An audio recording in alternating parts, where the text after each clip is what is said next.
Wayne Gretzky's California mansion, Ilya Kovalchuk's unfinished New Jersey home, and Ryan O'Reilly's lavish Ontario beachside property are among the most extravagant homes of past and present NHL players.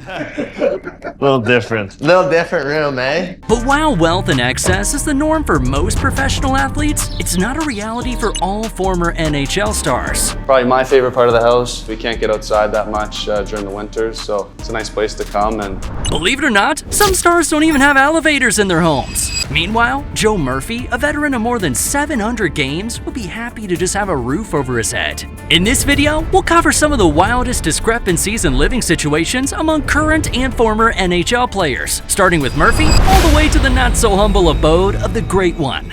I'm going 35 kilometers, going full tilt, man. That's like going full tilt, your head into the wall.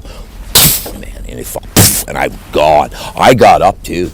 Joe Murphy might not be a household name, and not because he doesn't live in one, but the 57-year-old had an impressive NHL career. Joe Murphy in over the line, he pulls up, takes a look now, trying to get a pass. He was the first overall pick in the 1986 NHL Draft, won a Stanley Cup with the Oilers, and had more than 500 points in 779 regular season games. Take him in 4 games and have some rest for the next series. And, I was just happy to get the goal. I just shot it towards the net and went in, so I'm really happy. He's not someone you'd expect to find sleeping outside Canadian Tire gas stations, collecting handouts from generous people in a small Ontario town. Murphy made millions in the NHL and received $100,000 in a settlement from one of his former teams, the Sharks, in 2017. He told TSN that he lost all that money after he made stupid mistakes in the stock market. I donated money to different foundations. I had a row where kids, underprivileged kids, would get season tickets at one of the teams I was at. So the money that's lost doesn't make you a bad person. Gotta give him credit for having the ability to roll with the punches, although taking shots might be the thing that got him here. Murphy was diagnosed with depression and anxiety and likely has CTE. Maybe Antonio Brown can help him out. The jump between Murphy's living situation and current players is astronomical. Forget modest living in the NHL. Even rookies making less than $1 million per year live in lavish penthouses or exquisite guest houses. There's a rich tradition in the league in which veterans house rookies while they settle into their new surroundings. Take New York Rangers' Will Cooley, who lived with teammate Vincent Trocheck during his rookie season. Cooley lived rent-free in the bedroom next to the master and served sort of as a part-time babysitter for Trocheck's 2 kids. Former Toronto Maple Leafs captain John Tavares did the same thing with Matthew Knies. There are many more examples. It's no wonder players are able to buy such expensive homes early in their career. Ryan O'Reilly's home, meanwhile, is the type you have to earn through more than a few contract extensions. The Nashville Predators center this past summer listed his Lake Huron beachside property for $7.9 million. It's like a little surreal, I had no business being anywhere near that place. So one of the coolest intimate venues. Situated on a 13-acre property, the 3-story mega home has 6 bedrooms and 6 bathrooms, an entertainment room, rooftop patio, commercial-sized fitness center, and indoor hockey shooting room. The property also has an on-site pond, 2 golf greens, and private beach access.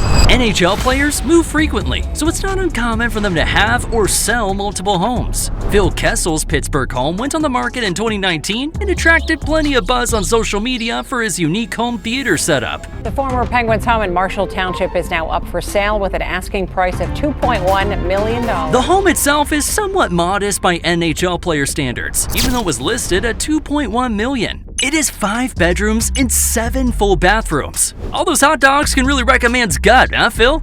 But the home theater is the best part, and honestly an introvert's dream. There's nothing as sad and relatable, and in many ways awesome, as having one single chair directly in front of a massive screen in a large room. Yeah, babe, I'd love for you to come over, I swear, but there's simply no space for you to sit. We've had some good ones. We had a couple good ones last year. Give me Kessel's lonely Pittsburgh home over Connor McDavid's American Psycho-themed mansion any day of the week. A few years ago, McDavid and his then-girlfriend Lauren showed off their 3-story home in Edmonton for Architectural Digest. Hey, Nate. I'm Connor McDavid. This is my girlfriend, Lauren. Welcome to our home in Edmonton. Come on in. Many people noted the sleek black and white design is something that would be better suited for Patrick Bateman. Although we'll give McDavid the benefit of the doubt, he clearly had no say in the matter. A little bit chilly out right now, but we only get winter's coming. Yeah, we only get a couple of months out of this spot, but yeah, so it's kind of the. What McDavid did have a say in, however, is the unbelievable basement, which includes a bar, pool table, a massive wine cellar, a home theater with more than one chair, unfortunately, and a sports court for basketball and indoor hockey. But not every NHL player lives in a mansion. Some opt for million-dollar penthouses instead. While playing in New York, Hall of Fame goaltender Henrik Lundqvist lived in a $5 million Midtown West penthouse. With the amount of purple in this place, you'd be surprised to learn that the design was not in fact inspired by the McDonald's mascot Grimace. So what's it like to be a star here in New York City? Well, first of all, hockey isn't that big in the US. We have a lot of fans in New York. Honestly, the place seems a little much for $5 million, but I guess location is key. And that's probably why Lundqvist spent so long at this place and continues to live in NYC.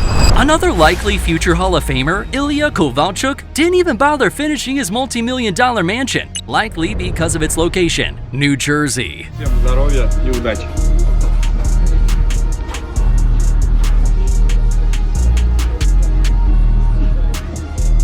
Sure, it's a great place to live in if you're in waste management or like the smell of molding meatball subs. But I can understand why Kovalchuk sold this 22,000 square foot mansion before finishing it. Despite its location, the property might be one of the biggest homes owned by any NHL player past or present. It has 8 bedrooms, 11 bathrooms, an indoor plunge pool on the main floor, chef's kitchen, and finished basement with a theater and lounge area. It also has an elevator. It's really more of a castle than a home. Kovalchuk and his wife bought the property for $4.5 million in 2010 and listed it for $18 million in 2019. Mario Lemieux and Wayne Gretzky are among the greatest NHL players of all time.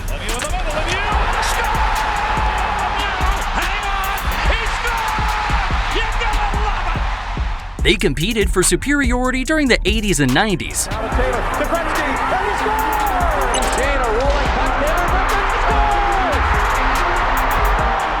So it's only fitting that their homes are almost equally impressive. In 2018, Lemieux listed his Quebec mansion for $22 million. The castle-like home features custom-made furnishings, including antique columns imported from an Indian castle, and has 17 fireplaces. Who needs that many fireplaces? You know who doesn't need 17 fireplaces to prove how great he is? The great one himself, Wayne Gretzky. Number 99 one-upped Lemieux in 2020. Every now and then it's nice to be at home and maybe try to brag about something and you get knocked over the head by your kids and your wife that calm down, you weren't that good. Listing his California residence for $23 million. Ha! Better yet, Gretzky bought the property for $18.5 million from former New York Met Lenny Dykstra in 2007 and bought it back 11 years later for $13.5 million. Look at this place. The pool's bigger than most houses.